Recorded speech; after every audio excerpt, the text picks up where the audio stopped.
Diabetic থেকে ডায়েটার সকলের জন্য আদর্শ এই পদটি গর্ভবতী মায়েদের জন্য এবং অ্যানিমিয়া রোগীদের জন্য এটা খুবই উপযুক্ত। এছাড়াও রিউম্যাটিক আর্থাইটিসের ক্ষেত্রেও কার্যকরী। প্রথমে এই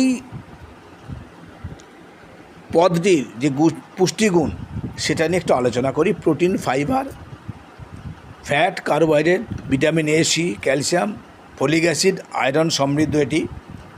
এর সাথে আছে যেটা লো ফ্যাট টক দই, এটাও নিয়ে আলোচনা করি। প্রচুর calcium, potassium, iodine, phosphorus, vitamin D, B এবং অসংখ্য উপকারী ব্যাকটেরিয়া, যেগুলো কিনা জীবাণু সংক্রমণের বিরুদ্ধে লড়াই করে। এতে ওজনও কমে। রান্নার আগে যেগুলো সংগ্রহ করতে হবে সেগুলো আলোচনা করে নিই। 1.5 ইঞ্চি মাপের নরম ভেন্ডির টুকরো ধুয়ে শুকিয়ে নিয়ে পরিষ্কার করে বটিতে ও ছুরিতে কাটবেন। ভেন্ডি ছাড়াও লো ফ্যাট দই, ফোড়নের জন্য সর্ষে, গোটা জিরে, মৌরি, হিং ও কারি পাতা, ধনে, লঙ্কা, লবণ, তেল ও সামান্য বেসন এবং ধনে পাতা কুচি জোগাড় করতে হবে। রান্নার প্রণালী বলি, কুচনো ভেন্ডিকে সামান্য হালকা ভাপিয়ে নিয়ে জল ঝরাতে হবে। লো ফ্যাট দইয়ের সাথে ধনে গুঁড়ো, বেসন এবং সামান্য জল মিশিয়ে ব্লেন্ড করতে হবে। ননস্টিক ফ্রাই প্যানে তেল গরম করে গোটা জিরে, মৌরি, সর্ষে, হিং এবং কারি পাতা ফোড়ন দিতে হবে।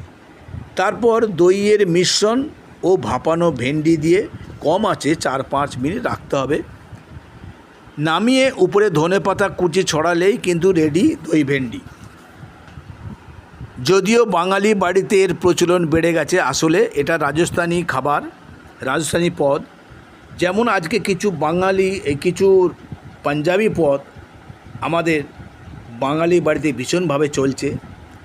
একটা কথা বলে শেষ করছি, এটি গরমের জন্য আদর্শ বলেই মে মাসে শেয়ার করলাম। হাতে গড়া রুটি প্রায় বাঙালি বাড়িতেই হয়। রুটির সাথে জমিয়ে খান, ভালো লাগবে, আনন্দ পাবেন। আজকে দই ভেন্ডি নিয়ে এখানে শেষ করছি। চ্যানেলটা সাবস্ক্রাইব করে আমাদের সঙ্গে থাকুন, প্রতিটা পর্বে থাকুন, দেখতে থাকুন এবং শুনতে থাকুন। আপনাদের এই গরমে সুস্থতা কামনা করে শেষ করছি। ভালো থাকবেন, আনন্দ থাকবেন।